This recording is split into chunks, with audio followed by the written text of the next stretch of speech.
बिस्मिल्लाहिर्रहमानिर्रहीम। नाज़रीन कराम, सलामुन अलैकुम व रहमतुल्लाहि व बरकातुहू। आप तमाम नाज़रीन देख रहे हैं चैनल विन का बेहद ही ख़ास प्रोग्राम कामयाबी के रास्ते करियर काउंसलिंग प्रोग्राम में। ज़िंदगी में आपके बारे में बात कब होती है? जब आप या तो बहुत अच्छा करते हैं तो लोग आपकी तारीफ़ करते हैं, या लोगों की नज़र में आप बुरे हैं तो लोग आपकी बुराई करते हैं। लेकिन इस प्रोग्राम की ख़ास बात यह है कि हम लोगों का राब्ता बुराई से दूर दूर तक नहीं है। हम लोग सिर्फ अच्छे लोगों को सराहते हैं और अच्छा जो रिज़ल्ट लेके आते हैं, जो कौम का नाम रोशन करते हैं, जो ख़ानदान का नाम रोशन करते हैं, उनके बारे में इस प्रोग्राम में हम लोग बातें करते हैं कि किस तरह से उन्होंने अपनी ज़िंदगी में मेहनत किया और अपनी कौम का नाम रोशन किया। एक ऐसा ही रिज़ल्ट हाल ही में आया है, नीट का रिज़ल्ट, जिसमें अज़ीम रिज़वी जो दिल्ली के रहने वाले हैं, उनका रिज़ल्ट बहुत अच्छा आया है। उनके बारे में भी आज के प्रोग्राम में हम लोग डिस्कस करेंगे, किस तरह से उन्होंने कड़ी मेहनत करके ये नंबर हासिल किया है। तो आइए उससे पहले हम लोग शो पर मुलाकात करते हैं करियर काउंसलर जनाब एस.एम. रज़ा सर से। सलामुन अलैकुम सर। वालेकुम अस्सलाम और खैर मकदम है आपका इस प्रोग्राम में, और तमाम नाज़रीन को सलामुन अलैकुम। और नीट का रिज़ल्ट जैसे आपने अर्ज़ किया, और बहुत अच्छी शुरुआत आपने की जी कि हर फैमिली और हर पेरेंट को उस वक्त का इंतज़ार होता है जब उसकी औलाद ख़ास तौर से कामयाब हो, और उसका चर्चा तमाम लोग करते हैं। तो इसलिए हम लोग का भी ज़रूरी है, मकसद है हम लोग का भी कि इसमें उनके रिजल्ट के बारे में भी डिस्कस किया जाए। और हमेशा समाज में अच्छाई को उजागर करना भी चाहिए। बिल्कुल, क्योंकि ये जो रिजल्ट है, जब हम उसका डिस्कशन करते हैं तो दूसरे बच्चों के लिए एक मोटिवेशन का, एक सोर्स ऑफ मोटिवेशन वो बनता है। जी, तो मैं इस रिजल्ट के साथ और तमाम बच्चों को कह रहा हूँ कि आप भी वो वक्त लाएं अपनी ज़िंदगी में कि आपका भी रिजल्ट यहाँ से हम डिस्कस करें और आपका नाम लें और आपके पेरेंट का, तमाम खानवादे को यहाँ से मुबारकबाद पेश करें। बिल्कुल। तो इसी उम्मीद के साथ तमाम बच्चों के लिए जी। तो मैं चाहता हूँ कि सर नीट यूजी का रिज़ल्ट हम लोग डिस्कस करें, लेकिन एक अच्छा रिज़ल्ट है अज़ीम अब्बास रिज़वी साहब का जी। मैं चाहता हूँ कि उनका जो मैसेज आया है आपके सामने पढ़ूँ, ठीक है। इनकी वालिदा तहसीन रिज़वी साहिबा और इनके वालिद मोहतरम जनाब रईस रिज़वी साहब बहुत खुश हैं और खुश भी होना चाहिए। और मैसेज ये है कि सलामुन अलैकुम, वालेकुम अस्सलाम। मैं अज़ीम अब्बास रिज़वी फ्रॉम दिल्ली एंड ददियाल और ननियाल फैज़ाबाद से है, इमामबाड़े से। तो ये तो बड़ी अच्छी बात है कि आप अपनी ज़मीन से दिल लगा के रखे हुए हैं और रहते हैं दिल्ली में ही हैं। और इन्होंने साथ ही लिखा है कि मेरा नीट यूजी का रिज़ल्ट आया है सर, अल्लाह का शुक्र है, अल्हम्दुलिल्लाह। मेरा जो मार्क्स है 648 है आउट ऑफ 720। एक्सीलेंट मार्क्स है। सर ने जब एक्सीलेंट कह दिया तो अच्छा ही है। चलिए, और आगे इन्होंने लिखा है कि ऑल इंडिया रैंक की अगर बात करें 4880 रैंक है, और जनरल कैटेगरी की बात करें तो 2552 रैंक है। माशाल्लाह बहुत अच्छी रैंक है। ऑल ओवर इंडिया देखा जाए तो तकरीबन सर 17-18 लाख लोग बैठते हैं और उनकी ये रैंक आई है। आप डिटेल करेंगे। साथ ही इन्होंने लिखा है कि आपका शो मम्मी बैठ कर देखती थी कामयाबी के रास्ते। बहुत शुक्रिया आपकी वालिदा का। और इन्होंने साथ ये भी लिखा है कि जब आपका शो मैं देखता था तो मुझे थोड़ा सा बोरिंग होता था कुछ हिस्सा, लेकिन जब नीट की बात होती थी तो मुझे बहुत अच्छा लगता था और मुझे इंस्पिरेशन मिलता था।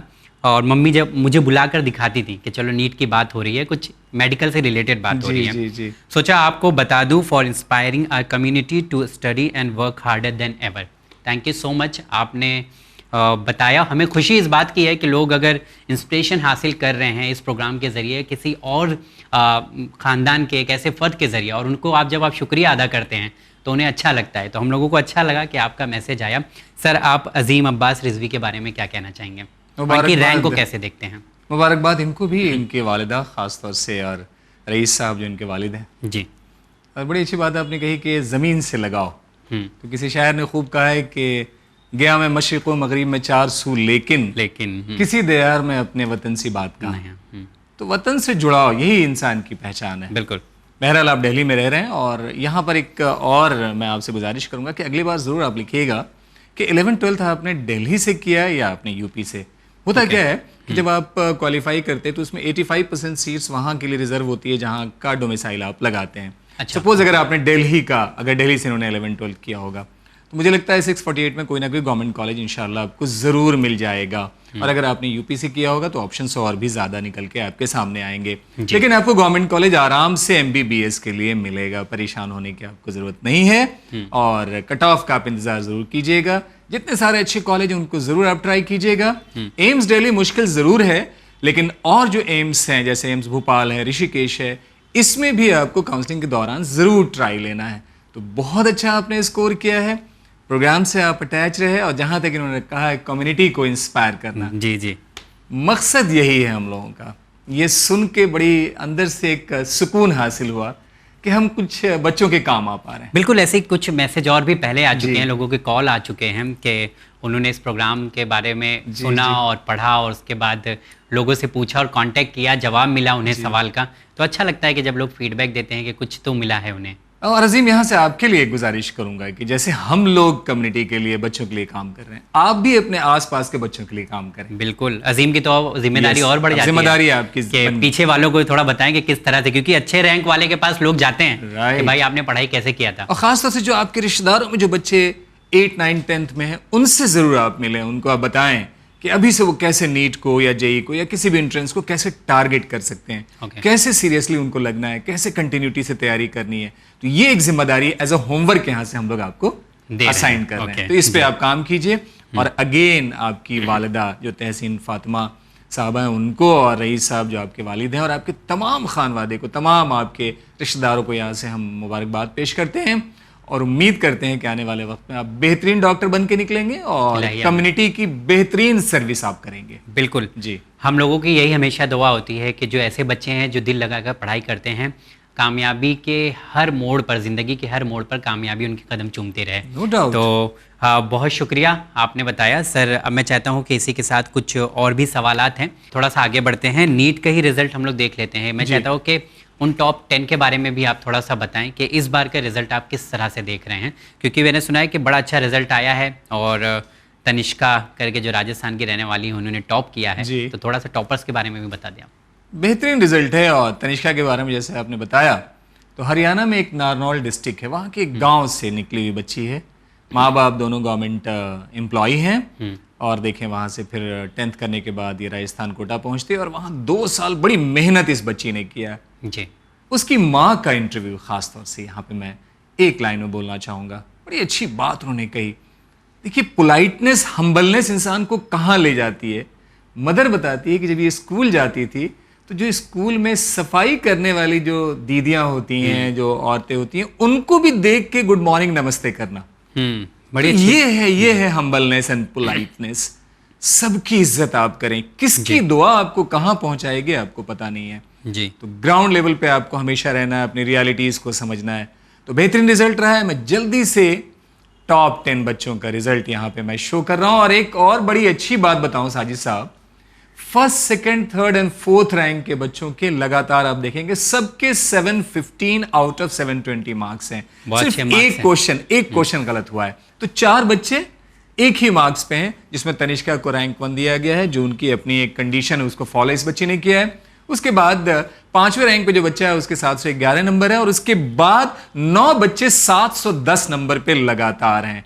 तो 10 जो होनहार बच्चे हैं जिन्होंने अपना पूरे मुल्क का नाम रोशन किया, अपने खानदान का सर ऊंचा किया है, ऐसे बच्चों का नाम यहाँ से हम प्राउडली स्क्रीन पे शो कर रहे हैं। बिल्कुल, ऐसे लोगों का नाम बताना भी चाहिए ताकि लोग यहाँ से देखें कि कौन वो लोग हैं जो 16-17 लाख बच्चे एग्जाम देते हैं, उनमें से ये बच्चे निकल कर आते हैं। यानी एक टफ कंपटीशन होता है यहाँ पर। जाहिर है। और तनिष्का का इंटरव्यू देखें, उसमें एक 2 लाइन उसने बहुत अच्छी लिखी है कि अगर कभी मार्क्स आपके कम आते हैं तो आपको टेंशन नहीं लेना है। टेंशन लेने से आपकी आउटपुट और कम होगी, कम हो जाती है। अब आपको अपनी गलती का एनालिसिस करना है और अगले टेस्ट में उस गलती को दोहराना नहीं है। ऐसे अगर आपको प्लान करके चलना है और जो टाइम टेबल आप बनाएं, डेली का टाइम टेबल 5 से 6 घंटे आप मेंटेन करें, पूरे 1 साल मेहनत करें, मुझे लगता है कि रिजल्ट बेहतरीन आपका आ सकता है। तो उन 10 होनहार बच्चों का नाम स्क्रीन पे मैं शो कर रहा हूँ। 1st रैंक तनिष्का, मार्क्स हैं 715 AIR 1। उसके बाद 2nd आशीष बत्रा, इनके भी 715 मार्क्स हैं, रैंक 2 है इनका। उसके बाद ऋषिकेश 3rd रैंक पे हैं, रुचा 4th रैंक पे हैं, सिद्धार्थ राव 5th रैंक, ऋषि विनय बाल से 6th rank, Arpit Narang 7th rank, Krishna SR 8th rank, जेल विपुल व्यास 9th रैंक, हाजिक परवेज लोन ये 10th रैंक पे आए हैं। और जो 10th रैंक पे बच्चा है उसका स्कोर 710 है। और यहाँ मैं जोड़ना चाह रहा हूँ 710 नंबर पे और भी कुछ बच्चे हैं, जैसे 11वां रैंक श्यांतनी चैटर्जी का है, इस बच्चे ने भी 710 लिया है। उसके बाद 12वां रैंक दुर्गा साई कीर्ति का है, इसके भी 710 मार्क्स हैं। उसके बाद वर्जेश शेट्टी, ये भी 710 नंबर 13वें रैंक पे है। और उसके बाद अनुष्का मंडल, ये 14th रैंक है और इस बच्चे का भी 710 मार्क्स है आउट ऑफ 720। तो ये बेहतरीन वो बच्चे हैं जिन्होंने एक ज़बरदस्त कारनामा अंजाम दिया है। तो टॉप 14 बच्चों का रिजल्ट मैंने स्क्रीन पे शो किया है। टॉपर्स की लिस्ट आपने देख लिया और उन सभी के लिए हम लोग दुआ करते हैं। जो भी मेहनत करता है उसकी मेहनत रंग ज़रूर लाती है। सर नीट के एनालिसिस करना बहुत ज़रूरी है, लेकिन मैं रिक्वेस्ट करूंगा कि अगले एपिसोड में करते हैं उसको इंशाल्लाह, बिकॉज काउंसलिंग आगे होना है, किस तरह से आपको एडमिशन मिलेगा और कहाँ पे कौन से कॉलेज में आपका एडमिशन होगा, ये सारी डिटेल भी जानना बहुत ज़रूरी होगा। उन बच्चों के पेरेंट्स से मैं खास तौर से कहूँगा कि अगला प्रोग्राम आप ज़रूर देखेंगे, क्योंकि हम एनालिसिस करेंगे, उस पर आपको बताएंगे कि आपको कैसे काउंसलिंग अटेंड करना है, कितने मार्क्स पे, पिछले साल कहाँ कहाँ क्या मिला, ताकि आपके जहन में एक बहुत क्लियर पिक्चर हो और इस साल जब आप काउंसलिंग में बैठें तो उसका आपको फायदा मिले। क्योंकि काउंसलिंग में अगर छोटी सी आप मिस्टेक करेंगे तो हो सकता है उस मिस्टेक का नतीजा ये हो कि आपको कहीं कॉलेज पहले मिलता हुआ होगा और मिस्टेक की वजह से कॉलेज आपके हाथ से निकल जाएगा। सो बहुत यहाँ पे माइनूटली आपको एक एक चीज़ों का ध्यान रखना है। और साजिद साहब एक रिक्वेस्ट भी हम पेरेंट्स से करना चाहते हैं कि अगर प्रोग्राम आने में कहीं ताखीर हो और आपको लगता है कि काउंसलिंग के लिए कोई भी सवाल आपका और उसका इमीडिएट अगर आपको जवाब चाहिए तो जो विन की ईमेल आईडी है, जीमेल पे है, उस पर आप अपना सवाल लिखें। हम लोग दोबारा एकदम इमीडिएट कोशिश करेंगे कि आपके मेल का जवाब। दैट्स वंडरफुल, यानी आपको वेट करने की ज़रूरत नहीं है पूरे हफ्ता, क्योंकि काउंसलिंग है, एडमिशन प्रोसेस है, तो इसका जवाब आपको तत्काल दिया जाना चाहिए, मिलना चाहिए जी। तो इंशाल्लाह हम लोग कोशिश ये करेंगे, अगर आप ईमेल करेंगे तो आपको फ़ौरन आपका जवाब दे दिया जाए। winislam@gmail.com पर आप ईमेल कर सकते हैं करियर काउंसलिंग के आगे प्रोसेस के लिए। सर मैं चाहता हूँ कि कुछ और भी सवाल हैं जिसके जवाब आप ज़रूर दें। तो चलिए मैं सवाल पढ़ता हूँ। अस्सलाम वालेकुम, this is me Ali Raza from Kanpur. I have a question and feedback. I personally love this show कामयाबी के रास्ते, बट आप लोगों ने कॉमर्स साइड से जो बच्चे हैं उन लोगों के लिए करियर ऑप्शंस बताए हैं। आप लोग जो बच्चे 10th में हैं या फिर 12th में हैं कॉमर्स साइड से, उनका बेस्ट करियर ऑप्शन क्या हो सकता है उसके बारे में बताएं। मेरा सवाल है कि CA मुझे अभी करना है और मैं 10th में हूँ और मैं CA की तैयारी कैसे करूँ, मुझे आगे जाके इंशाल्लाह CA करना है। मुझे बताइए कि मैं डायरेक्ट फाउंडेशन रूट से जाऊं कि आफ्टर ग्रेजुएशन BCom और MCom करके जाऊं, उसमें 5 साल लग जाएंगे। मैं डायरेक्ट इंटरमीडिएट में से आगे जा सकता हूं एंड प्लीज़ इसका पूरा पैटर्न ज़रूर बताइए ताकि बच्चे इस तरफ से भी आगे बढ़ सकें। वालेकुम अस्सलाम। सर ये अली रज़ा का बहुत अच्छा सजेशन है कि हम लोग नीट वगैरह के बारे में काफ़ी कुछ बात कर चुके हैं। वैसे हम लोग को याद है हम लोग ने CA के ऊपर भी किया था और काफ़ी डिटेल्स में इस प्रोग्राम को किया गया था। वैसे आपकी रिक्वेस्ट अच्छी है, मैं सर से रिक्वेस्ट करूंगा कि थोड़ा सा आज आपको यहाँ पे गाइड करें। आने वाले दिन में इस पे और डिटेल में हम लोग बात करेंगे। सर आप इन्हें क्या सलाह देना चाहेंगे, सैयद अली रज़ा कानपुर से जो है? शुक्रिया इनका जी कि प्रोग्राम बहुत माइनॉरिटी देखते भी हैं और प्रोग्राम से जुड़े हुए हैं और बहुत अच्छी आपने सलाह यहाँ रखी है। वेलकम है आपका इस सजेशन का। देखिए कॉमर्स से सिर्फ मेडिकल इंजीनियरिंग पैरामेडिकल को अगर आप हटा दें जी तो सारे कोर्स आप कॉमर्स से भी आप कर सकते हैं। CA आप बन सकते हैं, CS बन सकते हैं, CMA यानी ICWA कर सकते हैं, आगे चल के टीचर बन सकते हैं, लेक्चरर प्रोफेसर बन सकते हैं, बैंक में जा सकते हैं, MBA आप कर सकते हैं, लॉ की तरफ आप जा सकते हैं, हर तरफ UPSC सिविल सर्विसेज भी आप जा सकते हैं। तो लेकिन होता क्या है कि जनरली देखा गया है कि जो बच्चे साइंस लेते हैं और बायो लेते हैं वो नीट की तरफ जाते हैं, मेडिकल की तरफ जाते हैं। उसी तरह से जो बच्चा कॉमर्स लेता है उसकी पहली चॉइस होती है CA। अब जो यहाँ पे आपने रास्ते बताए हैं, जिसने भी आपको बताया है एग्जैक्ट बताया है, CA बनने के 2 रास्ते होते हैं। ओके 11-12 पहले आप कॉमर्स से करें। वैसे कॉमर्स साइंस आर्ट्स तीनों के बच्चे CA कर सकते हैं। ये बहुत मैं क्लियर बात रखना चाहता हूँ। ओके इसमें कोई कंफ्यूजन नहीं है, कोई कंफ्यूजन नहीं होना चाहिए। हाँ ये जरूर जैसे नीट और इंजीनियरिंग के लिए आपको मैथ्स एंड बायो का कॉम्बिनेशन एक अलग अलग वहां पे कंडीशन है, पर CA बनने के लिए 12th आपको होना है, साइंस से हो, कॉमर्स से हो या आर्ट्स से हो, यानी मैथ्स होना है। मैथ्स की भी यहाँ पे हाँ एसेंशियलिटी नहीं, आपको 12th पास होना है पहले, ये देख लें आप। अब जनरली क्या होता है कि कॉमर्स के जो बच्चे होते हैं वो CA की तरफ निकलते हैं। तो अब अगर ये 10th में है तो मेरी सलाह है कि आप 11-12 कॉमर्स से करें।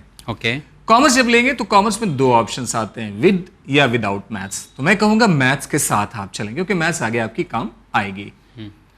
12th करने के बाद CA के लिए अब यहां से पहला पाथ निकलता है, आप CPT फाउंडेशन CPT क्वालिफाई करें, उसके बाद फाउंडेशन करके इंटरमीडिएट देन फाइनल।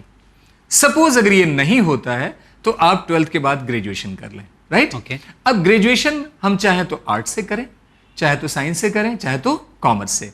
बस कॉमर्स वालों को फायदा क्या होता है कि ग्रेजुएशन करने के बाद जो मिनिमम एलिजिबिलिटी क्राइटेरिया है वो बीकॉम वालों को 45% आपका होना चाहिए, लेकिन जो साइंस से और ह्यूमैनिटीज से उनके लिए मिनिमम 50% क्राइटेरिया रखा गया है। तो वहां पे एक आपको कॉमर्स का आई मीन स्ट्रीम लेने से एक एज मिलेगा। तो आप ग्रेजुएशन के बाद भी अगर आप चाहें तो सीए कर सकते हैं। तो वहां पे फिर आपको फाउंडेशन नहीं करना पड़ेगा, डायरेक्टली इंटरमीडिएट एंड फाइनल। तो 12th के बाद फाउंडेशन देके यानी सीपीटी देके फाउंडेशन, देन इंटरमीडिएट या फाइनल। और अगर ये रास्ता नहीं होता है तो ग्रेजुएशन के बाद फिर आपको फाउंडेशन नहीं करना है, सीपीटी नहीं देना है, डायरेक्ट आपको इंटरमीडिएट एंड फाइनल। ओके, तो ये रास्ता है सीए बनने। चलिए, बहुत कम वक्त में सर ने आपको बेस्ट रूट बता दिया है कि आप कैसे कर सकते हैं। सर एक चीज़ मैं इसमें थोड़ा सा मैं भी कंफ्यूज हो गया था कि इन्होंने कहा था कि अगर इंटरमीडिएट करते हैं जी, या अगर मैं बीकॉम एमकॉम करता हूँ तो उसमें भी 5 साल लगते हैं जी, और सॉरी और इंटीग्रेटेड अगर कोर्स आप एक कुछ बीच में बताए थे तो अगर वो करना कैसा रहेगा सीए? देखिए सीए के लिए इंटीग्रेटेड कोई कोर्स नहीं है, बीए एलएलबी है, बीकॉम बीएससी एलएलबी है। सीए करने के लिए आपको जैसे मैंने रास्ता बताया 12th के बाद आपको सीपीटी देना है। नहीं सवाल इसलिए कर रहा हूँ क्योंकि जैसे आपने कहा कि अगर कोई भी फील्ड का हो वो सीए का एग्जाम दे सकता है। तो फॉर एग्जांपल हमारे पास अगर जैसे बीए वगैरह हमने किया इंटीग्रेटेड प्रोग्राम है तो ऐसा हो जाएगा कि हमारे पास 2 डिग्री आ जाएगी, एक तो हमारे पास ग्रेजुएशन है या इंटीग्रेटेड कोर्स का डिग्री है और साथ ही मैं सीए के लिए भी तैयारी करूं, तो ऐसा पॉसिबल है? एकदम पॉसिबल है। मिनिमम आपको ग्रेजुएट होना है। आप मास्टर्स करने के बाद भी अगर आप चाहें कोई इंटीग्रेटेड प्रोग्राम जो अंडर ग्रेजुएट प्रोग्राम हो उसको करने के बाद भी अगर आप चाहें तो सीए कर सकते हैं। बट 12th के बाद जो है आपके पास 3 स्टेज है, समझने की कोशिश करें। आपको सीपीटी का एंट्रेंस देके पहले फाउंडेशन क्लियर करना है, देन इंटरमीडिएट, देन फाइनल। और अगर आप ग्रेजुएशन कर चुके हैं तो आपको सीपीटी का एंट्रेंस देके फाउंडेशन आपको नहीं करना है, डायरेक्टली आपको इंटरमीडिएट ज्वाइन करना है एंड देन फाइनल। इंटरमीडिएट यहां पे वो सीए के 2 स्टेज का नाम है, ये 12th वाला इंटरमीडिएट नहीं है। ओके जी, मतलब इंटरमीडिएट अगर आपको करना है, अगर मैं थोड़ा सा कंफ्यूज हो गया हूं, अगर आप जैसे मैंने 10th अभी पास किया है, ठीक है, अगर मुझे फाउंडेशन देना है जी, तो मुझे क्या करना होगा? पहले 12th हमको पास करना है। अगर मैं 12th के बिना नहीं दे सकते। सीपीटी के लिए मिनिमम आपको 12th होना है। ओके। 12th के बाद आप एक एंट्रेंस देंगे, उसको बोलते हैं common proficiency test, CPT. Okay. CPT qualify 12th के फौरन बाद देना है। 12th के फौरन बाद देना है और उसके बाद आपको फाउंडेशन कोर्स एक 4 महीने का होगा, उसको कंप्लीट करना है। कुछ ये सबके लिए कॉमन है? या 12th के बाद, या डेफिनेटली 12th के बाद। और इसको क्वालिफाई करके फिर सीए के जो 2 स्टेज होते हैं, इंटर एंड फाइनल, वो दोनों स्टेज आपको क्वालिफाई करना है। दोनों में 8 पेपर होते हैं और बीच में एक इंटर्नशिप भी आपको 3 साल की करनी होती है। ये एक जरिया है, एक रास्ता है सीए बनने का। अब हमने 12th के बाद नहीं किया, सपोज हमने सीपीटी दिया, मैं क्वालिफाई नहीं कर पाया, तो हमको ग्रेजुएशन अपने आप को अंडर ग्रेजुएट कोई प्रोग्राम कर लेना है, चाहे साइंस चाहे कॉमर्स या आर्ट से। उसके बाद मैं सीए का डायरेक्टली इंटर कोर्स ज्वाइन करूंगा, यानी इंटरमीडिएट वाला। तब उस टाइम पे हमको सीपीटी नहीं देना है और फाउंडेशन भी नहीं देना है अगर हमारे पास ग्रेजुएशन की डिग्री है। राइट। वहां से आपको इंटरमीडिएट एंड देन आपको फाइनल करना है। यानी पहले वाली ये चीज सिर्फ 12th वालों के लिए है। ग्रेजुएशन के बाद आपको सीपीटी या इंटरमीडिएट आपको फाउंडेशन नहीं करना है। ओके, तो थोड़ा सा जो कंफ्यूज हो रहा था मैं, वो ये था कि जो है अगर हमारे पास ग्रेजुएशन की भी डिग्री है उसके बाद भी हमें फाउंडेशन और सीपीटी का देना है, लेकिन अगर हमें 12th के बाद डायरेक्ट करना है तो हमको सीपीटी और फाउंडेशन करना पड़ेगा। डेफिनेटली। और उसके बाद तब इंटरमीडिएट देन फाइनल। ओके। और अगर बाय द वे आपने ग्रेजुएशन कर लिया तो आपको सीपीटी एंड नहीं देना है और आपको फाउंडेशन नहीं करना है, डायरेक्ट आपका इंटरमीडिएट एंड फाइनल होगा। और यही क्राइटेरिया चाहे वो आर्ट्स का हो, कॉमर्स का हो या साइंस का हो, किसी भी स्ट्रीम से हो, सबके लिए एक ही क्राइटेरिया, सेम ही क्राइटेरिया है। ओके। अगर हम लोग सीपीटी का एग्जाम देना चाहें तो कितना टाइम लगेगा, इसकी तैयारी कितनी जरूरत है? देखिए 5 साल तो आप मान लें बच्चे लगाते ही हैं। 5 साल मतलब कब से? 12th के बाद। ओके। 12th के बाद 5 साल लगाते हैं और जो बीकॉम होते हैं एटलीस्ट उनका 4 साल मिनिमम लगता है। बहुत अच्छी मेहनत करके आपको निकलना है। तो अगर आप पहले से इंस्पायर हैं और इस तरफ आपकी कोशिश है तो मेरी सलाह होगी कि 12th के बाद ये स्टार्ट ले लें। फाइनल एग्जाम का नाम क्या है जहां पर हमें सीए के मैं चार्टर्ड अकाउंटेंट हूं ऑफिशियली नाउ? वो उस एग्जाम का नाम ही फाइनल है। अच्छा। इंटरमीडिएट में आपको 8 पेपर देना होता है। हाँ। और फाइनल में भी आपको 8 पेपर देना होता है। जब फाइनल आप क्वालिफाई कर लेते हैं तब आपको एक एज ए चार्टर्ड अकाउंटेंट आपको रजिस्टर्ड किया जाता है और आपको प्रैक्टिस करने की वहाँ से एक परमिशन मिलती है। और उसके बेस पे आप प्रैक्टिस करना शुरू करें। तैयारी आपने कहा कि लगभग 5 साल करनी पड़ती है। वो ये तो बहुत टफ है। इससे अगर नीट वगैरह देना है तो फिर तो नीट में भी आप देखें 2 साल में तैयारी हो जाती है। हाँ, तैयारी करेंगे, लेकिन 12th के बाद MBBS भी 5.5 साल का कोर्स है जी। और MBBS करने के बाद जब तक आप MD या MS नहीं करें, मार्केट में आपकी उतनी डिमांड नहीं होती है। तो 2 साल MD MS आप ले लें तो 7.5 साल तो उधर भी लग रहा है। अच्छा, अगर आप इंजीनियरिंग ले लें तो 12th के बाद 4 साल का बीटेक, 2 साल का MTech या 2 साल MBA ले लें तो 6 नहीं, साल। वो पढ़ाई करना पड़ता है। यहाँ पे तैयारी आप बता रहे हैं 5 नहीं, साल पढ़ाई करनी है, पढ़ाई करके पढ़ाई करनी है। 5 साल के बाद आप एक कंप्लीट CA बन के निकल जाएंगे, आप जॉब आपको मिल जाएगी। दैट इज, ये 5 साल की पढ़ाई है आपकी। वैसे भी आजकल CA की डिमांड बहुत ज्यादा बढ़ रही है। जी हाँ, इंडिया में देखा जाए तो बहुत कम CA हैं। जी जी, बड़े शहरों में तो पाए जाएंगे, लेकिन थोड़ा गांव की तरफ जाएंगे तो CA नहीं मिलते हैं। और यहाँ पे मैं इस बच्चे के क्वेश्चन से खास तौर से अटैच करके मैं CPT का जो पेपर होता है उस पेपर के बारे में मैं बता रहा हूँ, उसका पैटर्न यहाँ पे मैं बताना चाहता हूँ, ताकि वो बच्चे जो अभी 10th में हैं और 12th के बाद CPT फाउंडेशन करना चाहते हैं, जब वो CPT के टेस्ट में बैठेंगे तो किस तरह के क्वेश्चंस आएंगे, एक बार मैं स्क्रीन पे आपको दिखाना चाहता हूँ, आप देखें, ताकि अभी से आपका जहन एकदम क्लियर हो कि आपको किस तरफ तैयारी करनी है। Very good. CPT का मैं पेपर जो पिछले साल हुआ, मैं उस पेपर का पैटर्न आपको बता रहा हूँ। 4 घंटे का पेपर होता है, 200 मार्क्स होते हैं। एक क्वेश्चन करेक्ट करने पे +1 और नेगेटिव करने पे 1/4 मार्क्स आपके कट जाते हैं।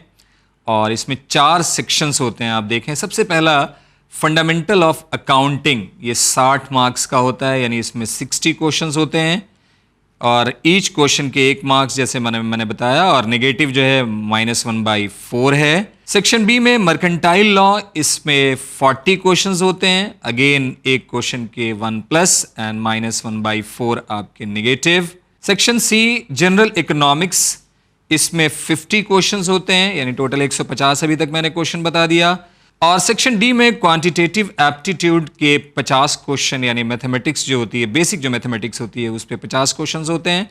तो टोटल इस पेपर का जो मैंने पैटर्न बताया आपके, ये 4 घंटे का एग्जाम होता है, 200 क्वेश्चंस होते हैं और हर क्वेश्चन के 1 मार्क्स और नेगेटिव -1/4। सर बहुत शुक्रिया। बढ़ता हूँ अगले सवाल की तरफ। जी प्लीज। अगला सवाल है, सलामुन-अलैकुम। वालेकुम अस्सलाम। I was partially dropper along with BSc. My JE mains percentile was 80.9. CRL is 174,803 and EWS rank is 23557 and home state is UP City Lucknow. Sir, what will be the best possible college options for me? I am interested in CSE, ECE, IT branches. बहुत बहुत शुक्रिया आपके इस सवाल का और मुबारकबाद आपको। थोड़ा यहाँ मुश्किल है ज़रूर, गवर्नमेंट कॉलेज आपको थोड़ी मुश्किल आएगी, क्योंकि 80 पॉइंट समथिंग परसेंटाइल पे मुश्किल है। CFTI या GFTI आपको मिलना थोड़ा मुश्किल है। हाँ, प्राइवेट कॉलेज में आप ज़रूर एक बार ट्राई ज़रूर कर लीजिएगा, क्योंकि इस बार परसेंटाइल थोड़ी सी अच्छी गई है। मुझे लगता है कि जितने NITs हैं या जो गवर्नमेंट कॉलेजेस हैं, या आप यूपी में देख लें HBTI कानपुर है, तो ये 95 परसेंटाइल आते आते सारी सीट्स यहाँ की, और ख़ास तौर से क्योंकि टॉप ब्रांच आपकी रिक्वायरमेंट है, आप ECE, IT, इलेक्ट्रॉनिक्स आपकी रिक्वायरमेंट है, तो ये सारी 95 परसेंटाइल तक तकरीबन ये सीट्स फुल हो जाती हैं। लेकिन कुछ प्राइवेट कॉलेजेस ज़रूर हैं जहाँ पे आप ट्राई कर सकते हैं, उनमें आप एक बार ज़रूर ट्राई लीजिएगा। मुझे लगता है कि किसी प्राइवेट कॉलेज में इस परसेंटाइल पे आपको कंप्यूटर साइंस या IT वैसे देखने मतलब पढ़ने में परसेंटाइल तो मुझे अच्छा लग रहा है। अब 80 परसेंटाइल भी आप बोल रहे हैं कि उतना मतलब up to the government college के लिए नहीं है। गवर्नमेंट कॉलेज के लिए मुश्किल है साजिद साहब, मुश्किल है, मतलब हो सकता है, चांसेस है कहीं, या प्राइवेट कॉलेज में कहीं चांसेस है। 95 परसेंटाइल पे आप मान के चलें कि NITs वगैरह तकरीबन फुल हो जाती हैं। जो टॉप के गवर्नमेंट कॉलेज हैं वो फुल हो जाते हैं, नीचे के कॉलेजेस आपको उसके बाद मिलने शुरू होते हैं। तो 90 परसेंटाइल आते आते तकरीबन ये भी फुल हो जाते हैं, क्योंकि आप 80 परसेंटाइल पे हैं। तो गवर्नमेंट कॉलेज यहाँ से मैं कहूँगा मुश्किल होगा, लेकिन प्राइवेट कॉलेज में एक बार ज़रूर ट्राई कीजिएगा। जैसे इन्होंने कहा कि ये ड्रॉपर हैं BSc के, तो इसका भी कोई रोल है कुछ इसमें? कोई रोल नहीं है। अगर आप इंजीनियरिंग लेंगे तो उससे BSc जो आप कर रहे हैं उसका कोई आपको, हाँ ये ज़रूर है कि आपकी नॉलेज ज़रूर अच्छी होगी उन बच्चों के रिस्पेक्ट में जो सिर्फ 12th के बाद आ रहे होंगे। वहाँ फर्स्ट ईयर सेकेंड ईयर में आपको एज ज़रूर मिलेगा, लेकिन एडमिशन में कोई आपको यहाँ पे सहूलत नहीं मिलेगी। हाँ, अगर कहीं नहीं मिलता है तो मैं तो ये कहूँगा कि आप BSc को कंटिन्यू करें, और BSc करने के बाद आपके पास MCA भी अगेन एक ऑप्शन निकल के आता है, जो कंप्यूटर फील्ड में बेहतरीन आपका करियर बना सकता है। ओके, बहुत शुक्रिया सर। बढ़ता हूँ अगले सवाल की तरफ। अगला सवाल है, सलामुन-अलैकुम। वालेकुम अस्सलाम। मेरे बेटे ने अभी नीट का पेपर दिया है इस साल, और जो उसके मार्क्स है तकरीबन उन्होंने बताया कि 400 तक आ गए हैं। या अगर हमें आगे चलकर फील्ड चेंज करना है तो क्या करना चाहिए, वो डेटा साइंस में जाना चाहता है और क्या हमें उसमें डालना चाहिए। आगे हमें डेटा साइंस के बारे में कुछ पता नहीं, आगे उसका स्कोप क्या है, और प्लीज़ हमें कुछ सजेशन भी बताइए कि बहुत टेंस हो रहा है मेरे बेटे के फ्यूचर को लेकर, काफ़ी सही डिसीजन मुझे लेना है लाइफ में। हम लोग इसीलिए बैठे हैं यहाँ पे आपके साथ, आपकी परेशानियों, जो टेंशन आपकी उसको दूर करने के लिए। और टेंशन कभी नहीं लें, लोगों से सलाह मशवरा रखें। बहुत सारी जानकारी ऐसी जिसके बेस पे आपका बच्चा आगे बढ़ सकता है। देखिए 400 में ख़ास तौर से महाराष्ट्र की अगर मैं बात करूं, देखिए बहुत सारे स्टेट ऐसे होते हैं जहां पे नंबर ऑफ एस्पिरेंट जो है मेडिकल के बहुत ज़्यादा होते हैं। इन्होंने स्टेट तो लिखा नहीं है, महाराष्ट्र मेरे ख्याल से शायद होगा, क्योंकि मैं समझता हूँ कि जो क्वेश्चन और मेरी कल बात भी हुई है, मैं समझता हूँ शायद गोरेगांव से आप हैं। तो 400 जो आपने बताया और डाटा साइंस के बारे में आपने बताया, तो मैं वहां से कोरिलेट कर रहा हूँ। तो महाराष्ट्र में 400 में साजिद साहब MBBS किसी कॉलेज में नहीं मिल पाएगा। एक बहुत क्लियर पिक्चर मैं दे रहा हूँ। डाटा साइंस के बारे में आपने कहा कोई दिक्कत नहीं, बच्चे को आप उधर बढ़ाएं अगर उसका शौक ज़ौक है तब।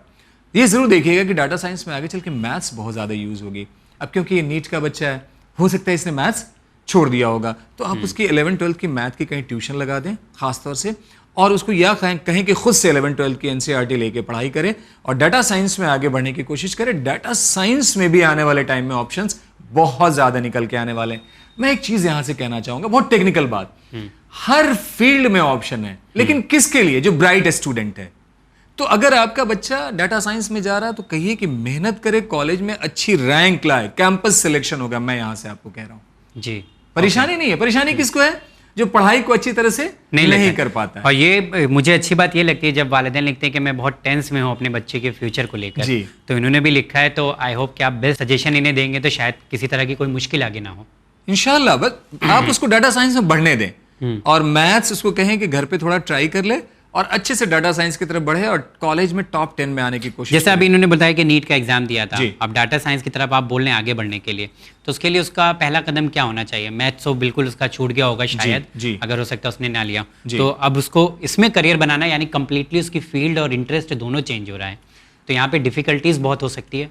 जो इनसे मेरी बात हुई उस बेस पे मैं बता रहा हूँ। इनका ये कहना है कि बच्चे का शौक ज़ौक है कि वो डाटा साइंस की तरफ बढ़े। अच्छा। और 11 तक मैथ्स थी जो इन्होंने बताया मुझे, और 12th में उसने मैथ्स ड्रॉप किया है, तो 11 बेसिक मैथ्स थोड़ी जानता है। बस मैथ्स की किताब उसको कहिए कि 11-12 की एक बार कर ले, डाटा साइंस को कंटिन्यू करे और जो मैंने कहा है कॉलेज में फर्स्ट 10 में आने की कोशिश करे। बेहतरीन प्लेसमेंट होगा, परेशान होने की जरूरत नहीं है। ओके सर, बहुत शुक्रिया। उम्मीद करते हैं कि आपके सवाल का जवाब आपको मिल गया है, और अगर नहीं मिला है तो आने वाले दिन में हम लोग उसका जवाब देंगे। अगर कोई कन्फ्यूजन है तो आप उसे लिख सकती हैं जी। और साथ ही अगला सवाल है, सलाम अलैकुम। वालेकुम अस्सलाम। ये सवाल सर मुक़द्दसा फ़ातिमा का है, जो हरिद्वार उत्तराखंड से ताल्लुक़ रखती हैं। सर इनका कहना है 12th में हैं और कॉमर्स साइड से हैं, और कह रही हैं कि हम क्लैट की प्रिपरेशन कर रहे हैं, हम कंफ्यूज हो रहे हैं कि एग्ज़ाम दिसंबर में है या मई में है, और साथ ही ये भी जानना चाहते हैं कि इसका एप्लीकेशन फॉर्म कब रिलीज़ होता है।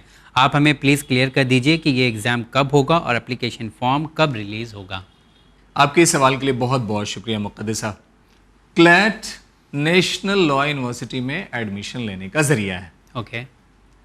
कोई भी स्टूडेंट जो 12th पास हो साइंस, कॉमर्स, आर्ट्स से, वो इस एंट्रेंस को फेस कर सकता है। साल में ये एग्ज़ाम एक बार होता है। जनरल कैंडिडेट के लिए फॉर्म का फ़ी 4000, जो रिजर्व कैटेगरी में होते हैं 3500 रुपये फ़ी। स्क्रीन पे जल्दी से पेपर का पैटर्न में शो कर रहा हूं ताकि तमाम बच्चों को जानकारी मिल जाए। कंटेंट्स ऑफ क्वेश्चन पेपर में यहां पे स्क्रीन पे शो कर रहा हूं। इंग्लिश लैंग्वेज के 30 क्वेश्चन होंगे, current affairs and general knowledge के आपके 35 क्वेश्चंस होंगे, लीगल रीजनिंग के 40 क्वेश्चंस होंगे, लॉजिकल रीजनिंग के यहाँ पे 30 क्वेश्चन होंगे, और क्वांटिटेटिव टेक्निक के यहाँ पर 15 क्वेश्चंस होंगे। यानी टोटल 150 क्वेश्चन का ये पेपर होगा। 150 मार्क्स इसमें होंगे। 2 घंटे 120 मिनट का ये पेपर होगा। OMR शीट पे ये इसका आंसर आपको देना है। ये एग्ज़ाम साल में एक बार होता है। इस बार जो क्लैट का फॉर्म 15 जुलाई में निकला था, बच्चों ने 15 जुलाई में फॉर्म फिल किया होगा, और इसके एग्ज़ाम की डेट जो है वो 18 दिसंबर है 2022, और इसका रिज़ल्ट जो है 4th वीक ऑफ दिसंबर में आ जाएगा। और काउंसलिंग जो है जनवरी 2023 में होगी। Sir thank you so much.